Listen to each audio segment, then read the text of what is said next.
it matters in the cash flow. So those two things correlate. When you see a 7% interest rate, I would say 100% of the time it's not going to cash flow.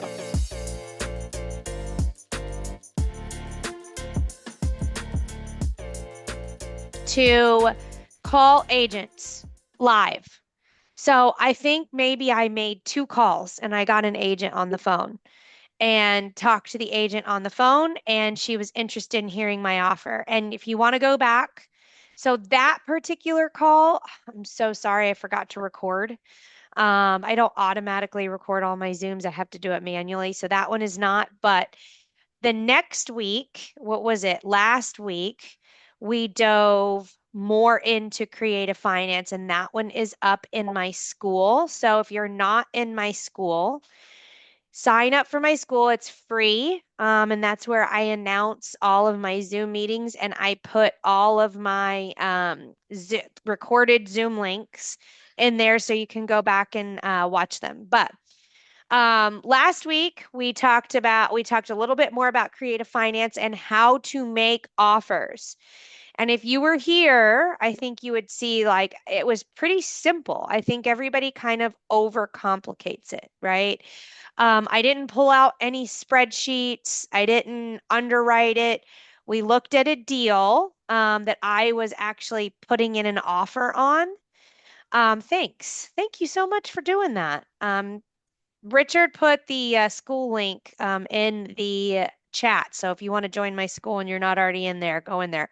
Um, anyway, so we talked about making offers. So I went over, and this is in the recording, but I went over an offer that I made with for a creative finance deal with a guy out of Port. He actually lives in Ocala, but his deal was out of Port Charlotte. And what you would have noticed is that like I really didn't get any spreadsheets out. I basically just kind of went through the step-by-step process on how I thought that this was a good deal and why I thought it was a good wrap, and why I went ahead and got it under contract. Now, after I get it under contract, I have an inspection period and I can dive into it more. But just to make an offer, I don't necessarily have to make it super complicated, right? And we're going to look at another deal today, but go back and watch that Zoom if you are interested. So, one of the things that I posted today is that I own 18 properties, and I said 24 doors because one of those properties is a pad split. And so there's 8 rooms inside one single family house. But every single one of my deals, except for one, is from creative finance. So these were found from on-market listings, direct to seller, wholesalers. So 18 different, all of them creative finance. So if you were at my flipping seminar over the weekend, I buy all those cash. So all my flips, I buy them cash. I borrow private money. That's kind of like I consider that my active income. Do I refinance any of those here and there? But like I said, I've only done it once. I'm working on a second one right now. But for the most part, I buy all of my properties creative finance. So that would either be sub two or seller finance. So I'm going to go over a deal today that I bought. I believe we bought it last February. So we're just over a year. And we've spent the better part of the year stabilizing it. And I would say now all 3 units are up and running. So this will be the first month that all three, or February was the first month that all 3 units were up and running. We had two, so it's a triplex. So I'm going to go over that deal. I'm going to go over how we found it, how I funded it, why we wanted to move on it, what we did with it, our exit strategy. I'll show you the mortgage statements and all that. So we're just going to dive right in. But like I said, go back and listen to the previous week's Zooms if you kind of want to catch up to where we are right now, just more along the lines of finding creative finance deals, underwriting creative finance deals, making creative finance offers, and then I'll show you one that I actually have under contract. So this deal, I'm actually going to show you the Zillow link. These are the before pictures. This is actually a pretty cool story. Honestly, some of you may have even seen this deal because did you see this one, Roy? I did. Okay. This one went around every single person in Jacksonville who is an investor as a sub two. So if you're not familiar with what sub two is, it is purchasing a property with the mortgage so the seller has a mortgage in place on the property and you buy that property with the seller's mortgage still on it. So just to give you an example, they had this person that bought this house. They're an older couple. They bought the house so that they could live in this unit and rent out these other two units. But if you look at this house, it turned into a money pit for them. And I'm just going to show you the pictures. See, these are the pictures. This was listed on market. So the agent that had it on market, so these are where the renters are living. So you can see it's like completely outdated. Anyways, these people, they just really got into some trouble over here. Like they couldn't keep up with the maintenance. They weren't making any money.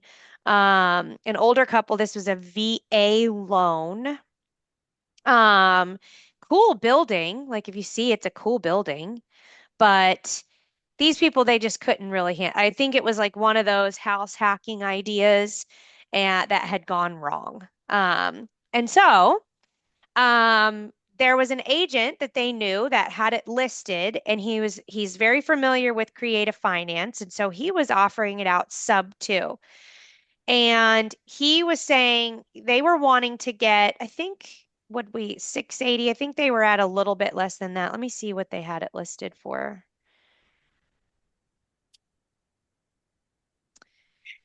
Um, 750. I don't know why that says 680. I believe we bought it for what the mortgage was. But I'll show you. Anyways, so whatever they had it listed for, they were looking for to walk away with $30,000. So the entry fee that they were looking to walk away with is 30 grand. So they put this, so a wholesaler got it under contract. I don't even know who the first wholesaler was that got it under contract. So some wholesaler got it under contract and at they're marketing it out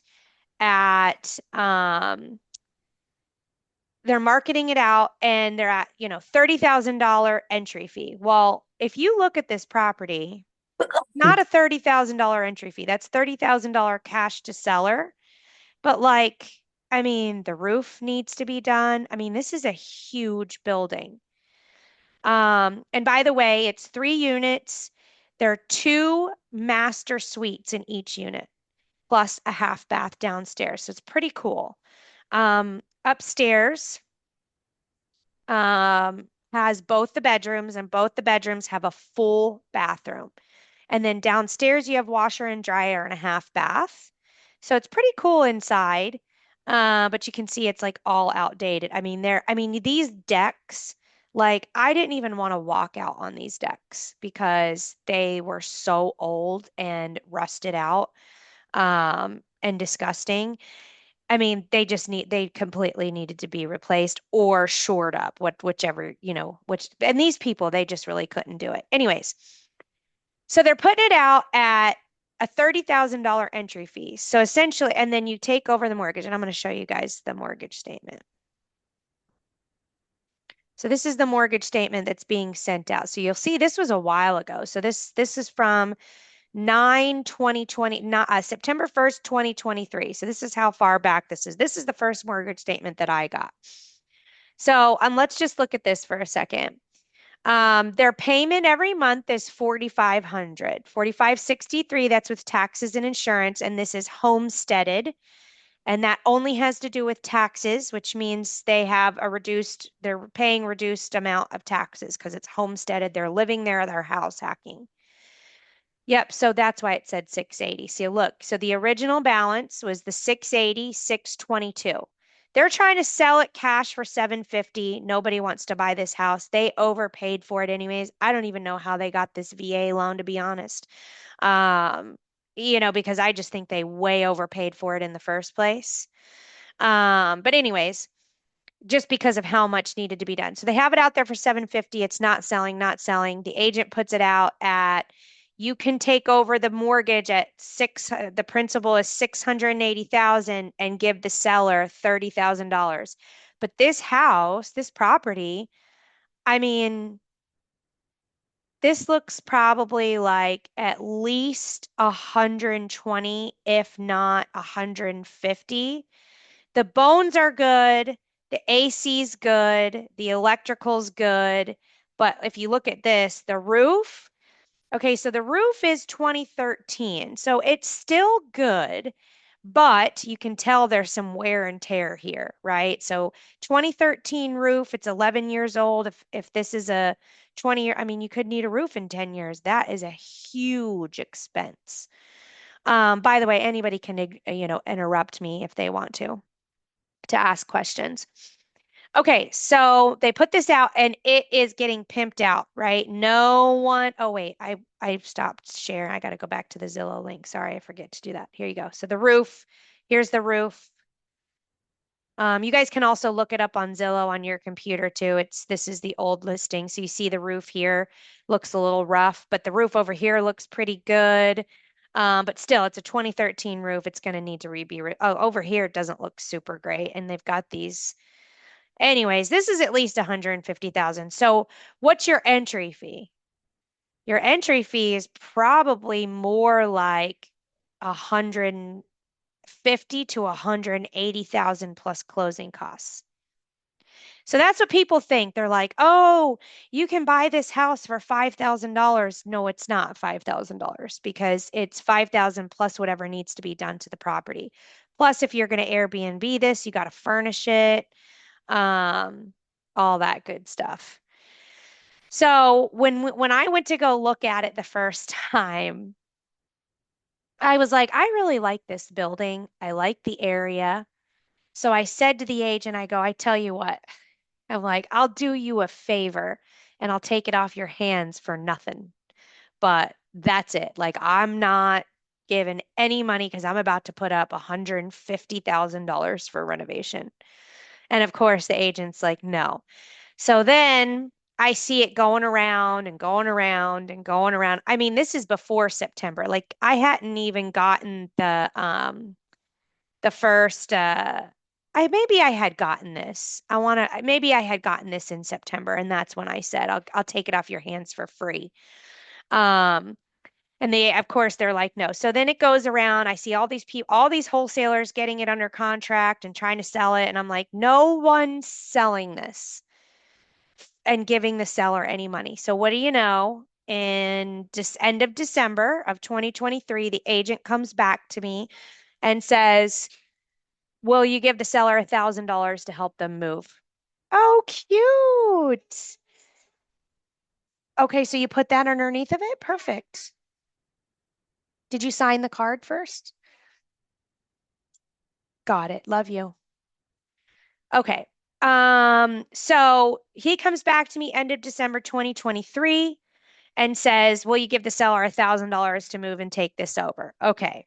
So now I have to really take a look at this and see what it's going to be to get it to where I want. So I'm going to show you. Before I bought this, I think, no, that's not, those are the after pictures. I'm trying to find this one. So I have this fourplex. There's 4 units. This is the building. Over in this area of town called Bay Meadows. It's kind of a central area. This isn't So Bay Meadows is a great area, but this neighborhood's kind of crappy. But we turned this into a sort of midterm rental Airbnb where it's a 2 bedroom, 1 bathroom, little like townhouses that we rent out. I believe it's like $89 a night, I want to say. Um, Let me see what it's at right now. Oh no, it's not going to show me. Okay. I believe it, and this thing is legitimately booked. I want to say at least 30 days a month, all 4 units. Sorry, trying to go back to the, no, Where is it? Where is it? Here. So I thought, okay, well, this thing we're cash flowing net 10 to $12,000 a month. I'm sorry, net gross 10 to $12,000 a month on all four units. Our gross before we pay our mortgages is somewhere around 8,000, and then after we pay all of our lenders, we're cash flowing net around $2,500 a month. So like this is a really nice cash flowing creative finance deal. It was seller finance. So my idea was to do the same thing over here. It's a little bit of a different part of town, but what's really cool about this is that it's very close to a university. It's called Jacksonville University, and it's 5 minutes to the bridge to get downtown. And you walk 3 blocks and you get to the river. So it's a nice area. Um, so my idea was maybe we'll do the same thing over here. Your prices can be a little bit higher over here than at the other one, and these are bigger and nicer. So the first thing I got to do is I looked over here at, I'm going to go over here, back over here to the mortgage statement. So essentially now I'm getting this deal for $1,000, right? And I'm going to take over the mortgage at 680. So this is one thing you want to look at. It's a 5.25, which at the end of 2023, I was complaining about it a little, but now this is sweet. Sweet, right? And I kind of knew that. I was like, 5% is probably going to be like amazing in a couple of years. And here it is. It is amazing. And your mortgage, your payment is 4,500. I expected that it would probably go up about $200 for taxes after we bought it. Hey, baby. Oh, this my baby. Yeah. Nope, you can't have that. Can you grab him? Because I'm on my call. Thanks. I love you, baby. I'll be back done in a little bit. Um, okay, so maybe $4,700 a month. Now most of these deals that I get into, I also get private money.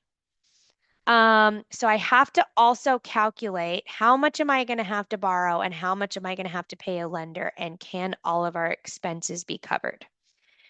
So after looking at some of the comps, and I'm not going to like dive too deep into that, but I thought, if they were able to get an appraisal at 700 when they bought this, after the renovation, there's no reason why we couldn't get an appraisal probably closer to the 850 mark. Um, Especially if we were able to prove that, we spent, 100 to 150. So we did have a contractor come out and he gave us a quote, and what really wasn't as bad as I thought it was going to be. It was around 30,000 a unit. And that would be we did a lot of, we didn't do all the windows, but we did the sliders, and we did all brand new decking. And we just updated everything in here, and I'm going to show you what it looks like now. So there it is now. Let me go here. There's the outside picture. So it looks better. See, we like painted it. I'll go through some of these pictures to show you kind of like what we did. So see the new decking that got painted, got the new sliders. We put new vanities in, but we liked the mid-century modern. So what we did is we kept those old cabinets. If you look, and I'm going to show you. I wonder if we can see the old cabinets in the bath. You can't really see them, but they're there. But I thought that looked really cute. So we just had them like refinish them and we kept them. But we put the new countertops and we kept like the bathtubs and we just sealed the bathtubs. I mean, we just did little things. It was only 30,000 a unit. Cleaned out the AC so you can see everything that we did here, turned it into something really nice for 90,000. And then we figured around 8,000 to furnish each unit. So what is that? Um, so 90,000 plus eight. I can't remember all of it. Okay, so about 115,000. But we also knew that we were going to have to,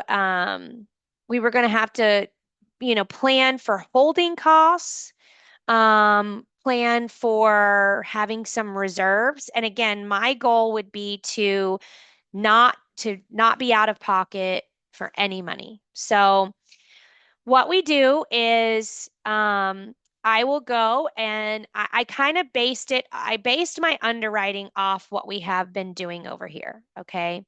Essentially that, and I looked around at some of the other Airbnbs as well, but when you're doing Airbnb, I feel like you want to try to be like as niche as possible. So like you're either going to be doing like luxury vacation homes, and what we've entered into is more midterm rental but posted on Airbnb. So like our minimum amount of stay in these are is 5 days.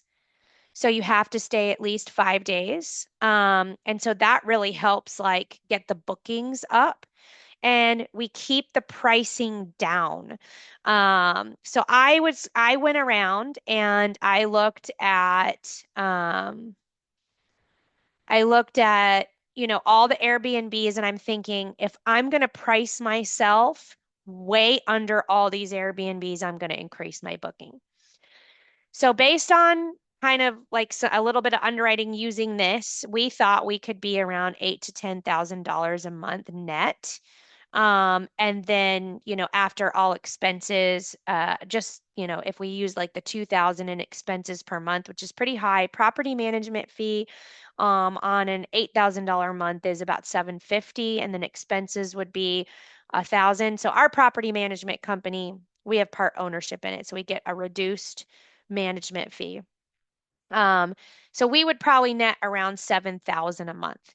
So if you look at this mortgage statement, um, you're at 4,500, add 200 for taxes, and then if we wanted to borrow 150,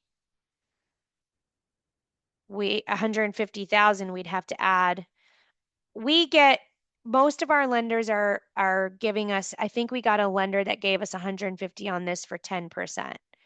So, and what I mean by that is 10% annualized. So we pay them $15,000 a year monthly. So we pay them 1,250 a month. So it'd be 1,250 plus 4,700 would be 5,950 a month. So that's a little bit high. It's a little bit scary, right? Like thinking, okay, we're gonna need to cash flow at least $8,000 a month. But this is with taxes and insurance as well in order to make this work. But considering how consistent we were over here, we felt really confident that we could do it. And so we moved forward with it. So here's what I'm going to show you. So we bought it in February of 2023. Can you guys see this here? I'm going to show you our December, how much we made in December with only 2 units. So we had 2 units up and running after the renovations by, I want to say August. And then we just got our third unit in, because we kind of did it in phases. We had tenants in there.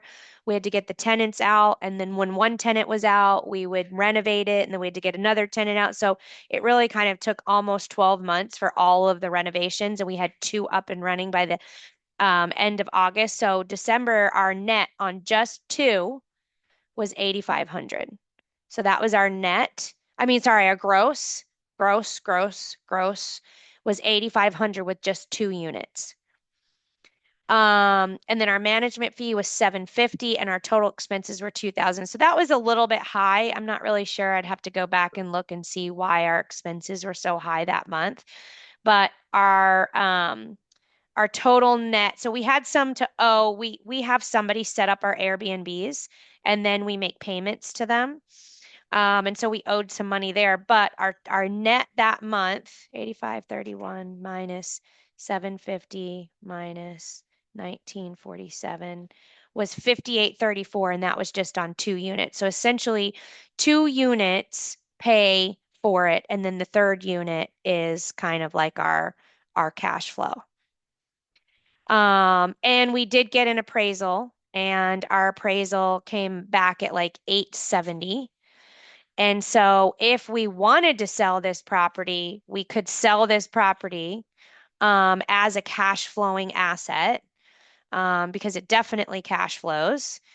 And but we're not going to. We're actually going to hold on to this property. So yeah, it was pretty cool because I think like every single person in Jacksonville saw this property. And I remember going to the guy and being like, I am only gonna get, I'm gonna do you a favor and take it off your hands. So then when I bought it, and I kind of posted about it, everybody's like, I've seen this deal, I've seen this deal. So this is a pretty good deal. And then, when we had that third unit up and running by the end of, I want to say January, I haven't gotten the full numbers back for February, but I think we're somewhere netting around 11,000. So what's really nice, this is why I've kind of been like, I'm sorry, grossing. I keep saying netting and I'm really sorry. Grossing is 11,000. That's not what I net. I wish that'd be awesome. Goals, right? But this is one of the reasons why my we have actually been migrating towards multiple doors in one spot. It is just like it's so much better. You have 3 units in one spot, then I have 4 units in one spot, and it's the same thing with my pad split. My pad split, I have 8 doors. And we net cash flow on that thing probably $2,500 a month, and that's another one that's a sub two. I can actually show you that one too at some point. I think I did do a deal dive into that one. So like if you're a wholesaler and you're wholesaling these deals, you even have to have your wholesale fee be to that 3 to 5%. So Geraldine's on this call today, and she sent me, she's been getting after it, calling agents, sending me deals. Super awesome. I'm super proud of her. Anyway, so she sent me a deal today locally here in Jacksonville. She's been calling agents, and really cool house in Neptune Beach, and it's an Airbnb. But they're $160,000 behind on their mortgage. And the ARV on that one is probably around 750. And I want to say, let me look back at the mortgage statement because she sent it to me earlier. Here it is. Oh, and the outstanding principal is 700,000. So 700,000 plus the 160, you're at 860, and your ARV is 750, right? Unfortunately, it's not a deal, because putting up $160,000 on top of the outstanding principal, which is 710, when your ARV is 750, wouldn't make sense. Now, if that same deal, let's say that same deal, those people owed 160,000, but their outstanding principal is 400,000, 400,000 plus 160 is 560. And if you could turn around and sell that for 750, that would be like a sub two flip, right? So there's a bunch of things that you have to take into consideration. And a lot of times when you're looking at sub two deals, the interest rate, that's a good question. Oh yeah, and you also have to look at the interest rate. Oh, even worse, even more of why it's not a deal at 7.5. I don't, how did these people get this far behind on a 7.5? And that was back in November. They must have never paid um, uh, a mortgage payment at all if they're 160,000 behind. Not only that, but they also owe $30,000 in escrow. So that's really like $190,000 behind. Um, so yeah, you're also looking at the interest rate, but I think like the interest rate is definitely important because it's going to dictate what your payment is. However, if your payment is low and you have some equity in the deal, I would say the interest rate is kind of like the third thing I would look at. if it cash flows, it's good. But usually somebody that has a 7.5% interest rate, there is no cash flow. So what you're looking for, the one that we just did last week, that was a 3.3% interest rate. Those are the types of deals that you can get when you're buying sub two, are the 3% interest rates. But I would say that would be the third thing I would look at. The first thing, that the most important thing is what's the payment? The principal, the PITI. So that's the principal, the interest, the taxes, and insurance. So if you ever hear somebody say PITI, then you know that that's what they're talking about. And again, when you're doing a creative finance deal, you need a mortgage statement from the seller because you need to verify what the PITI is. So that's principal, interest, and everybody probably owns a home. If you don't own a home, you know what a mortgage payment is, and you still have to pay your taxes and insurance, right? So the PITI is principal, interest. So what's your total payment? Your total payment needs to be less than what rent rates in the area are. And the higher the rent rates to the payment, right, that the better. Now, there's always exit strategies that are going to increase your cash flow, like Airbnb, pad split, midterm rentals, that type of thing. But you want to be able to cash flow as a rental. So if you have a mortgage statement and it's saying that the mortgage payment is $1,200 and rent rates are $1,600, you got a deal. Now the second thing you would look at is, okay, well, how much principal is left, right? Because we need to know how much principal is left compared to what the ARV is, what the house is worth, so that we know how much we can pay the seller. And we always want to make sure that we're still only 3 to 5% of whatever the ARV is. So I threw out a lot of numbers there. Um, Richard, you said when Pace talks about going after low equity deals, the rate is low, maybe 3 or 4%. Again, I feel like it doesn't really matter what the interest rate is as long as it's cash flowing.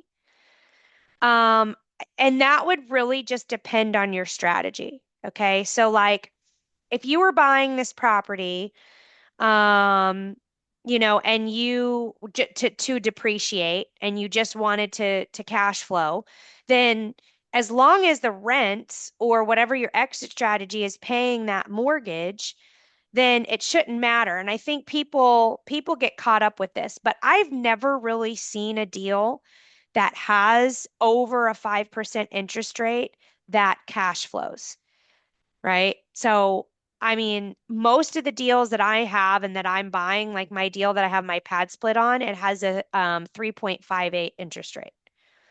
This is actually the highest interest rate that I have on my books, which is the 5.2, which the triplex. And the payment was pretty high on that one. I mean, if that was a 6%, it would have been way over our risk tolerance for what we were willing to do. So I would say that it matters in the cash flow. So those two things correlate.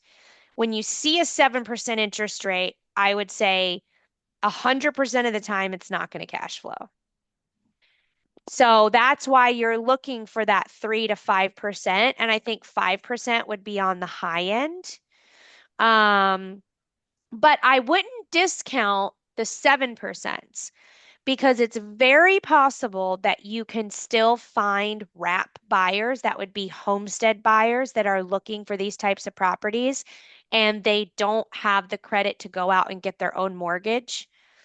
Then you can do a wrap. So I wouldn't totally discount the 7% as long as all the numbers make sense. So when you're looking at this, so I'm just going to show you this mortgage. We'll just pull this mortgage statement back up. So what I'm looking for is what's the outstanding principal balance?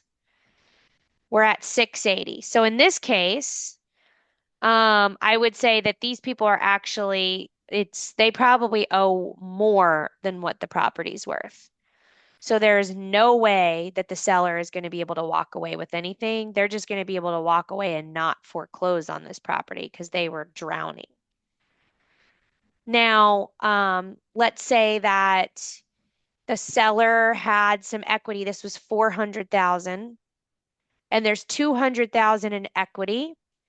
We can still do that deal, but we would want to make the seller payments as well. So that is very important, like what the interest payment is, because now if I have to pay the seller on top of this payment, I still need to be able to cash flow. So that's what you would call a hybrid deal. If there's equity and the seller wants more than 10 per or 5% in their pocket for cash, the rest of it is going to be made in payments to the seller. So that's called a hybrid deal. So in a hybrid deal, you'll have a payment to the mortgage company and you'll have a payment to the seller. So you'll have two payments in a hybrid deal, hybrid deal. I've actually oh wait, did I have one of those? And I don't have it anymore. No, I've actually never I've structured hybrid deals before, but I've never bought one myself. Um, but I've structured them before and put them together. So that's what you would have to negotiate with the seller, right? Like, hey, I'm not paying you. So if that $160,000 was the equity on that deal versus the arrears, what I would say to the seller is, let me give you, $30,000 of that 160, and then I'm going to make you monthly payments on the rest. So if there's 130 left, I'm going to pay you $400 a month. And you would have to structure that based off of what you can cash flow. But I'm just using that as an example. Like I'm going to pay you $400 a month towards that 130. So that would be kind of like a sub two plus a seller finance together. And you can definitely do that. Um, so the best thing to do is to get that mortgage statement to fully understand exactly what it is that you're working with. And the whole point of buying a property sub two is to cash flow. So as long as you're cash flowing, all the other details can work itself out. So when somebody sends me a deal, and the first thing I say, I don't, they'll be like, oh, there's $800,000 left on the mortgage. I don't care about that. My question is, what's the mortgage payment? And somebody might shoot back to me and say, it's $3,000 a month. No, that doesn't work. I need to see a mortgage statement. So I've said this over and over and over and over again in my calls. Like, if you're talking to a seller or even an agent about creative finance, you have to have the mortgage statement. As soon as I have the mortgage statement, now I know what I'm working with. And the very first place my eyes go is the payment. How much is the monthly payment? And then I'm going to immediately go and I'm going to run my rental comps and I'm going to see where my rents are. And if my rents are either at or above what the mortgage payment is, I'm going to take the next step on this deal. And I'm going to say, okay, how much is left on the mortgage and what's the interest rate? Now, the interest rate is really just kind of a perk at that point. Because if I've got a really good deal, now there's some people that their strategy, they don't want a high interest rate. It's kind of like your buy box, right? Like, I'm just not going to buy anything that's over 5%. That's great. That's your preference. For me, I don't really care as long as it's cash flowing and I'm never going to have to come out of pocket on a monthly basis to pay for this property because I'm holding on to these properties for a long time and I'm going to get the appreciation over time. But some people would say that. But the good thing of the interest rate is a perk for many reasons. The lower it is, the more you're paying on the principal. And the shorter time it's, the less you're going to pay over time. The higher it is, the more you're going to pay over time. And that's, I think, what people look at when you have the higher interest rate is how much more am I going to pay over time for this property? Um, you want to make sure that when you're structuring these deals, when you look at the principal balance, if the seller's equity, so if the seller is asking for 6 and there's 500 left on the mortgage, which means the seller wants 100,000, that doesn't mean I'm paying the seller 100,000. It means I'm paying the seller 5%, so I'm paying them 30,000, and then they're getting payments on the rest of the 100. What about, yeah, the amortization on the older mortgages is great, right? Because you're paying way more principal than interest. So that's just another perk. So the older the sub two is, the better. So I would say a lot of those come from probates. I have done a million probate sub twos as, and a lot of them is flips. So, they'll come to me and essentially they're not getting the cash offer that they need because it's just kind of right on the cusp of being able to cover the mortgage. And if I can get that financing with the mortgage, I can take that over. And again, that wouldn't really matter, but some of them you could keep, right? And those are some of the older mortgages that come out of the probates. I would say for the most part, a lot of the mortgages that I'm subtouring or that I'm seeing are more, I want to say between like, 2 and 8 years old. I haven't really seen a whole heck of a lot of sub twos that are more than that because those people, they don't need it as much, right? Unless they're in arrears. Because at that point, more than 8 years, especially like if you bought this in 20, what is that, 2017, you should have a lot of equity in that property. You bought it for a lot less than what it's worth today. So there's just not a lot of those. More of them are going to be in that sweet spot of probably that like 2 to 8 years. And the ones that come to you in less than 2 years, those are the ones that you're looking at that are going to have the higher interest rate. Interest rates started going up in 2022, so even almost 3 years. Does anybody have any questions about that?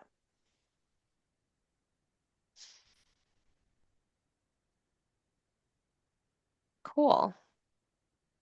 Oh, did I? We're now going to pay more taxes on that triplex because it's not owner occupied. Yes, and remember, I don't know. I was throwing out a lot of numbers. I actually calculated about $200 more a month, which would have been $2,500 more.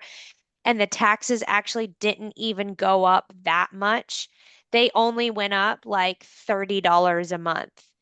And it's because I actually bought it for less than what they bought it for. So even though it was homesteaded, I bought it for less. So the taxes really didn't go up that much. But it's super important to remember. I mean, that is extremely important to remember. When you're looking at a payment, you're always asking, are the taxes homesteaded?